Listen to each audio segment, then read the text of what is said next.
আমরা যারা তোতলাই আমাদেরকে তোতলামি কমানোর জন্য অনেকগুলো বিষয় মাথায় রাখতে হয় এবং প্র্যাকটিস করতে হয়, যেমন স্লো স্পিকিং, কথা বলার আগে গভীরভাবে শ্বাস নেওয়া, উত্তেজিত না হওয়া।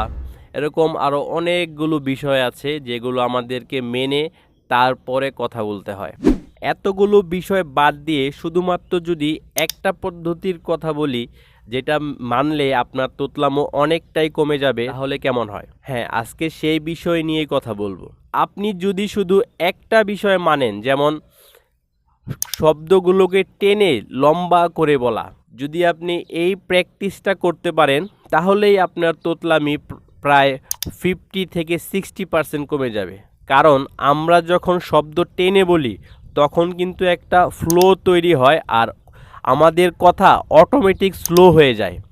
তাই আমরা এই বিষয়টার উপর বেশি খেয়াল রাখব।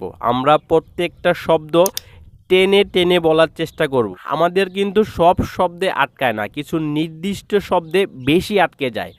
তাই আমরা যদি যে শব্দগুলো আটকে যায় সেগুলো তো টেনে বলবোই, প্লাস যেগুলো আমাদের বলতে আটকায় না, আমরা যদি সেই শব্দগুলো একটু টেনে বলি, তাহলে কিন্তু আমরা কথা বলার সময় একটু সময় পাবো, আমাদের ব্রেনটা ভালোভাবে কাজ করতে পারবে, কথাগুলোকে গুছিয়ে আনতে পারবে। তাই আমরা চেষ্টা করব প্রত্যেকটা শব্দ একটু টেনে টেনে বলার জন্য।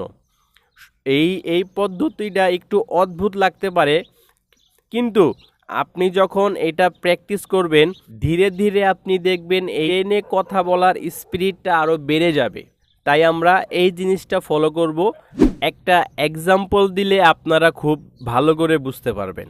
দেখবেন আমরা যখন গান গাই তখন কিন্তু আমাদের কথা আটকায় না।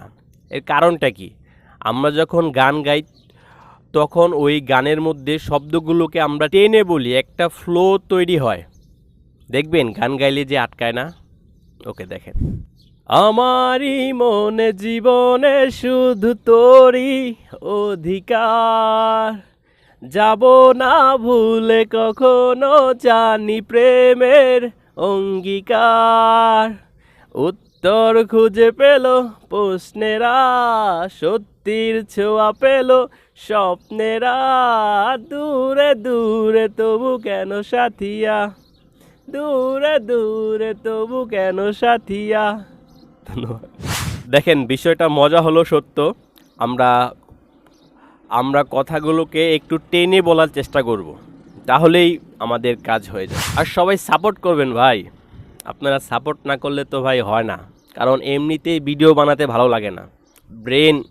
ব্রেন শুধু খুঁজে আরাম, কষ্ট খুঁজে না। আর কিন্তু আপনারা যখন একটা লাইক দিবেন, একটা কমেন্টস করবেন, তখন ভালো লাগে যে না, মনে হয় কষ্টটা সফল হচ্ছে। তাই আপনারা ভিডিওতে লাইক করবেন, কমেন্টস করবেন, জানাবেন ভিডিওটি কেমন লাগে, জানাবেন। তোতলামি নিয়ে আরও গুরুত্বপূর্ণ টিপস পেতে এই ভিডিওটা দেখে আসতে পারেন, তাহলে অনেক ইনফরমেশন পাবেন। আর ভিডিওটি যদি এই পর্যন্ত দেখে থাকেন তাহলে অবশ্যই চ্যানেলটি সাবস্ক্রাইব করবেন। ধন্যবাদ।